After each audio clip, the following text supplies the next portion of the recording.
Okay, we will launch our subcommittee of the subcommittee on Education Finance, subcommittee number 2.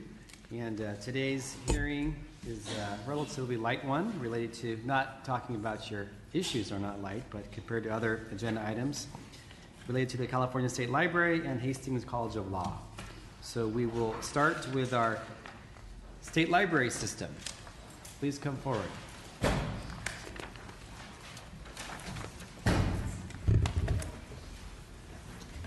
As you come up, just want to note that we know our state library system has many services preserving our state's history, which is important to all of Californians, but also focusing on library access in our communities, whether it's interest in reading or literacy or all of the above. So this is an important topic of all of our interests. So with this, we will proceed with the governor's 2016-17 budget proposal.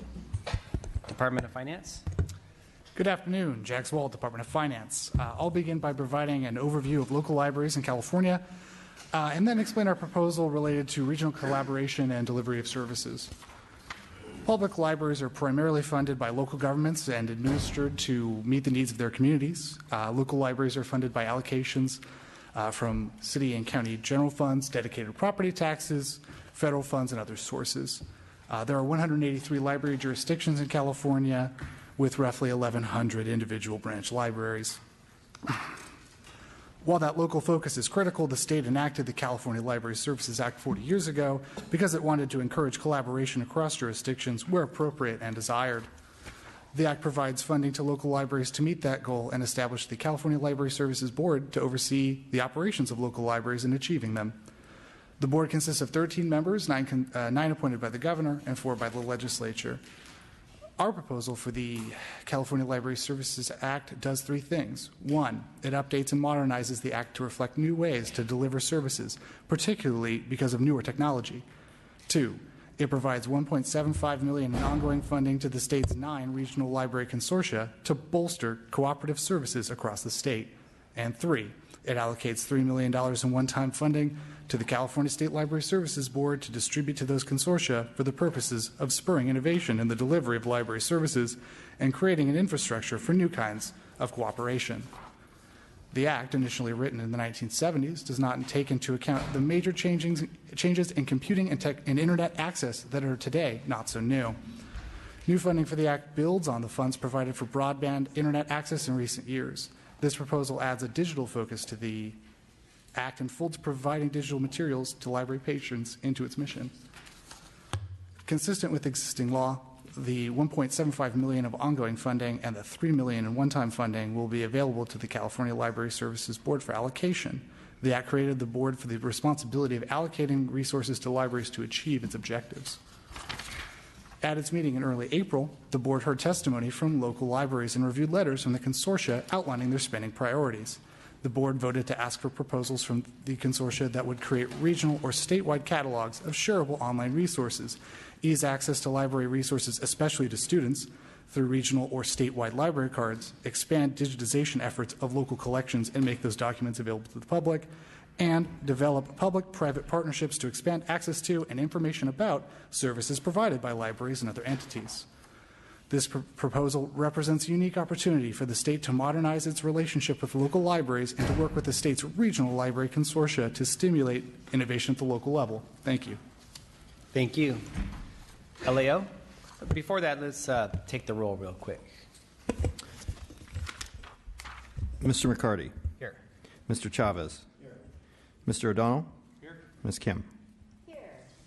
Okay, thank you. LAO? Good afternoon. Natasha Collins with the Legislative Analyst's Office. I believe the Department of Finance did a good job with background and with the governor's proposal. I would just add one thing to governor's proposal, that this proposal would double the ongoing funding that's provided for the Library Services Act from 1.9 to 3.7 million ongoing. In terms of our office's assessment of the governor's proposal, in our office's February analysis, we noted that the governor's proposal for the one-time money of $3 million towards the Library Services Act was rather vague, and we recommended that the legislature require more information be submitted by the administration for how these funds would be allocated and spent. As was noted by the Department of Finance at the April 8th meeting of the California Library Services Board, there were ideas put forth for how the money could be allocated. We think that that's an improvement on the information that was provided earlier this year, and we think that there's some of the ideas have merit. We're still examining those ideas, but we would note that they still lack some critical detail that you may want to have when you make a decision regarding this proposal. Things like how much the proposals put forth would cost, so what the cost estimates would be for the ideas that were put forth by the board. Thank you. Okay. Thank you. California State Librarian. I'm Greg Lucas. I'm the California State Librarian. That's the governor's proposal this year. Okay.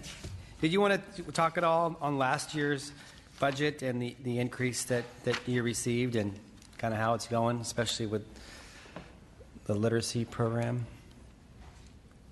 Well, last year's budget almost doubled the amount of money that's been going into literacy programs that are conducted in about 800 of the 1,100 public libraries around the state. It's volunteer tutors working one-on-one with folks who come in to the library who maybe haven't succeeded as well in kind of a traditional education environment, or what I see sort of in my travels around the state are a lot of immigrants or it's for adults, so it's immigrant parents often that are trying to speak English better with their families. Is that? Yeah. Have you heard specific reports of how well it's doing and how they've been able to bring services that they haven't had for a while, or expanded what they currently have? Maybe you can paint a picture. I'm sorry. The additional investment has allowed more local library jurisdictions to participate than previously. There's some local jurisdictions that would like to join, right, and may do so in this upcoming fiscal year. The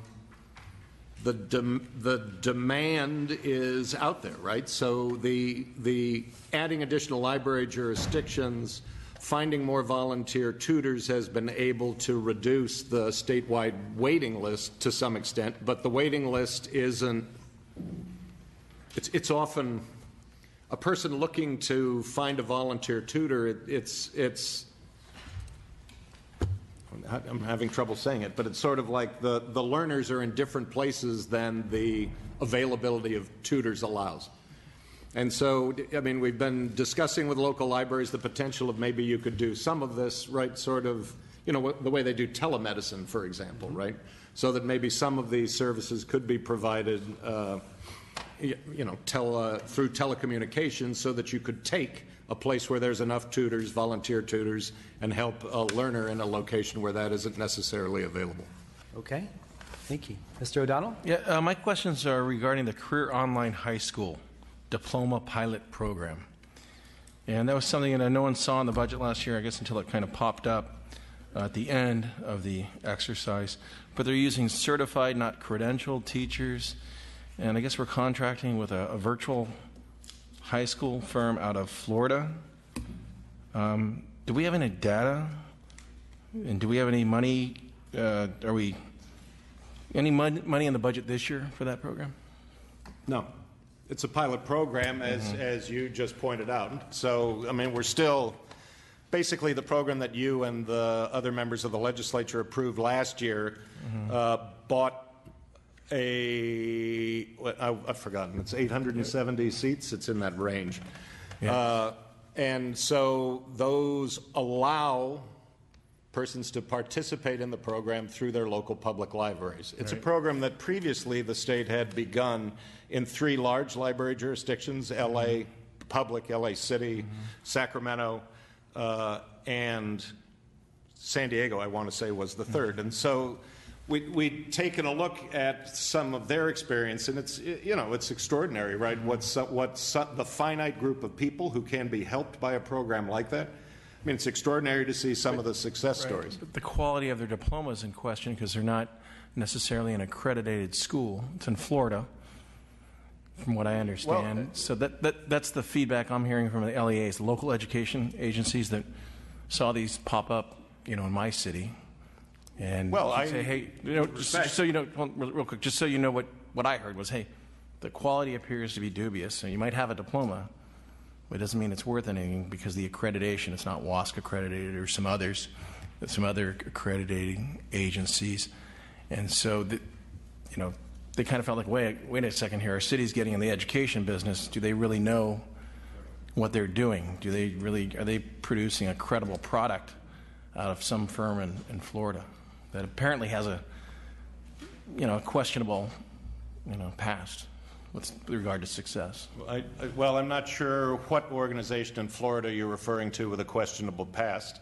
It's the firm I guess you guys contract with.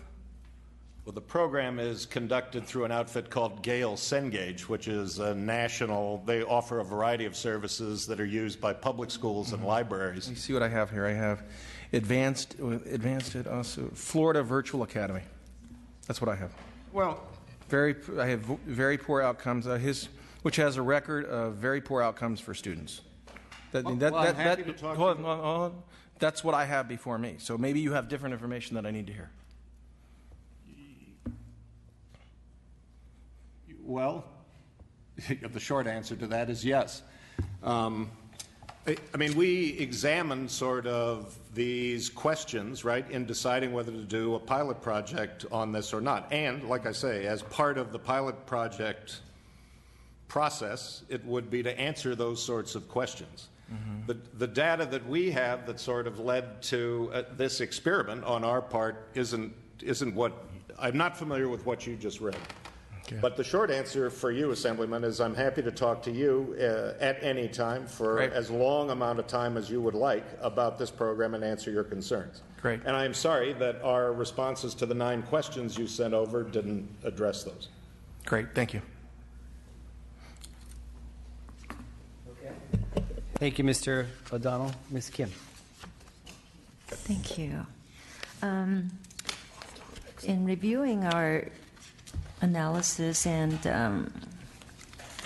looking through the agenda here, I noted that our committee received a request to provide additional $1 million general funds for the California Civil Liberties Public Education Program. And I understand this was originally created to do research of the Japanese internment and to further provide, I guess, education related to that incident.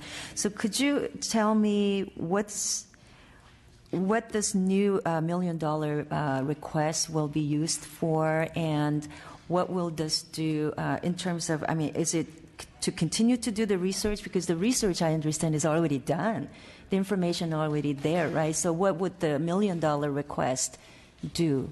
Well, before you do that, thank you, Mr. Library. So this is not in the actual budget that we're hearing. It's a request from a group that probably is going to speak during public comment. Okay. But we could maybe bring you up now, and you could address the question from Ms. Kim. Is somebody here from? Yeah. But Dale was here earlier. Yeah. So maybe if someone could squeeze out from finance real quick. Here, you take the hot seat. No, Greg, you stick around too, please. Yeah. For the record, my name is Dale Shimasaki. I was a former board member of the California Civil Liberties Public Education Program, and I was the executive director of the Federal Civil Liberties Public Education Program. In past years, the history on this is when Ronald Reagan signed the law to give reparations to Japanese Americans for the internment during World War II, there was also an education fund set up.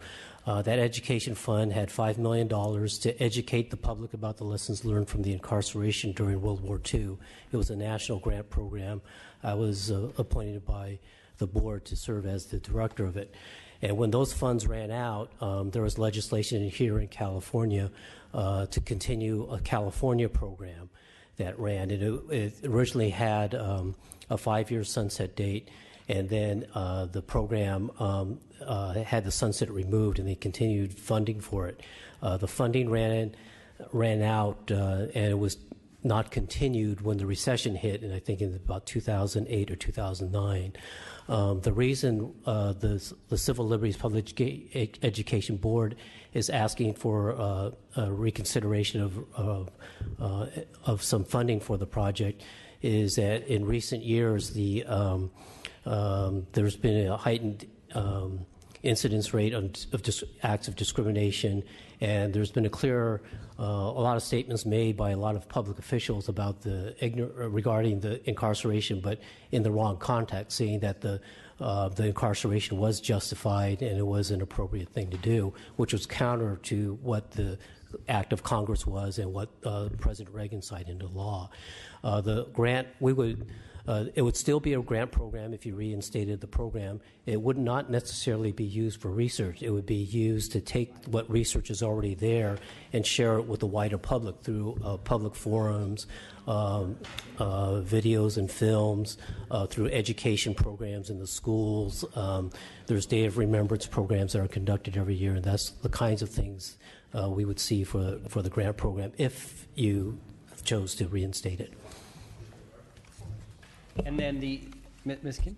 Okay, so do you have kind of the budget so we can kind of see the line item? I mean, does it take $1 million to prepare the forums, and how many times are you planning on doing it? And we could get you the past information on the number of projects funded for each increment of funding and what years. We could show you the appropriation, how many projects got funding, and what the projects looked like, and who the recipients were of the project. I believe some of that is on the State Library website, but we can extract all that and provide it for you. okay, thank you. And did the state librarian want to comment at all on this request? I've had conversations with Dale and other people who are supportive of reinstating this program. And I've said to him and them that if it was up to me, which it isn't, a broader program that focuses on California's unique diversity and looks more forward would be my preference. And if you set me in a room with finance and they said, hey, Greg, we got $1 million to do stuff at the state library, but it wouldn't be number one on my list. That's fair. All right. But that being said, it's not up to me, and it's something that we would be happy. We did it in the past for, 10 years? Yeah. And maybe 8.8, something in that range, $1 million went out and did a lot of really cool things. And if it's something that the administration and the legislature agrees is an important priority, we'll make it work. Okay.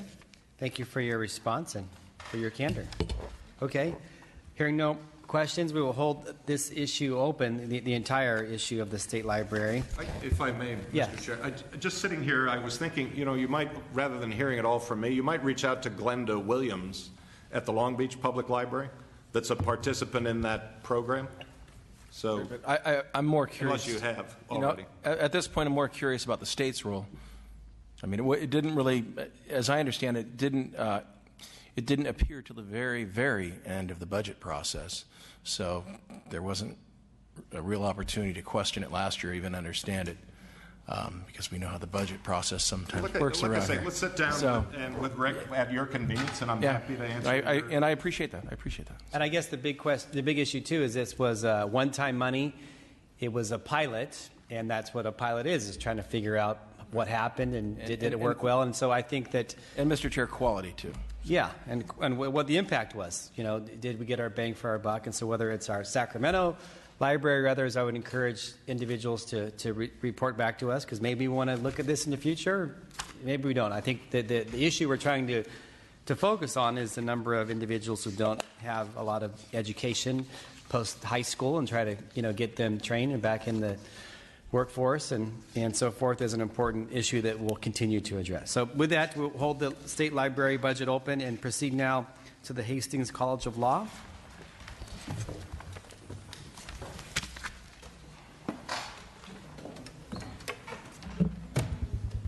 Ooh, yes. Do we have public comment on the state library? Yes, we did. I apologize. Thank you for reminding me. So you can please line up over there on the side. And if you could keep your comments to about a minute or less, that'd be great. Absolutely. Thank you, Mr. Chair and members. Christina DeCaro, representing the California Library Association. We're in strong support of the governor's proposal relative to the California Library Services Act. And we want to thank the Department of Finance for all of the outreach that they've done to our library directors over this winter and then the first part of the year. In light of the concerns raised by your colleagues on the Senate side, wanting more specificity on how the $3 million would be spent, we endeavored to craft some budget trailer bill language that could be used to tighten that up, and so we hope that will be very helpful, and we hope it won't tie the hands of the Library Services Board as well. And then we'd also like to speak in favor of broadband connection grants, which is something that's just been absolutely transformative for our libraries, and you'll hear a comment from Ms. Sass in just a moment. But to the extent that we can continue the flow of the money in the program, it's an excellent use for the one-time dollars. We've loaded about 2/3 of the library jurisdictions onto the broadband backbone operated by Scenic, and we'd hate to say to the other 1/3, well, you guys are just out of luck. So to the extent if there's money in the May revise that could be used for that purpose, we'd be very appreciative. Thank you so much. Thank you. Good afternoon. I'm Rivka Sass, and I'm the Executive Director of the Sacramento Public Library. And I, too, would like to add my voice to support for the broadband funds. I will confess that as the Director of Sacramento, we have we have 28 jurisdictions that cover Sacramento County, including the Sacramento Delta, which can be a challenge in terms of access. All the way to suburban areas around the area as well as urban Sacramento. And we go from okay to pretty good to fabulous connectivity. What I'm learning and what I've learned, and now I'm all in with this, and I think this is a game changer for libraries and our ability to provide access to all kinds of people in all kinds of ways. And I'll give you some examples. We have virtual visits with authors. So if you live in Isleton and we want to connect kids at the Isleton school with an author, just think about how quickly and easily that can happen if we have high-speed internet. We do all kinds of very innovative programs at Sacramento Public Library, and this makes a huge difference for us, and we will all be stronger if every library in California has the ability to sign on and receive this support. So I just wanted to add my voice to that, and happy to answer any questions. Thank you. And Kim Lewis with the Corporation for Education Network Initiatives in California, or CENIC, pleased to support the governor's proposal, as well as associate myself with the comments of my previous colleagues around having additional funding for the broadband connection grants. We do find this super beneficial for the library partners that we work with and bringing them on board and helping them make the transition and connection to high-speed broadband more affordable and work for them. Thank you. Thank you. Okay, thank you for the public comment. Now we will proceed to Hastings College of Law.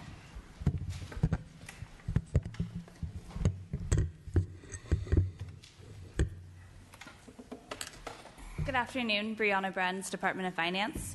Hastings College of the Law is the oldest public law school in California, located in San Francisco. The college was established by the California legislature in 1878 as the law department of the University of California. In the 2016-2017 proposed budget, there's an increase in $1 million general fund ongoing. This increase is pursuant to the administration's funding plan. The augmentation provided represents a 2% increase in the college's core resources.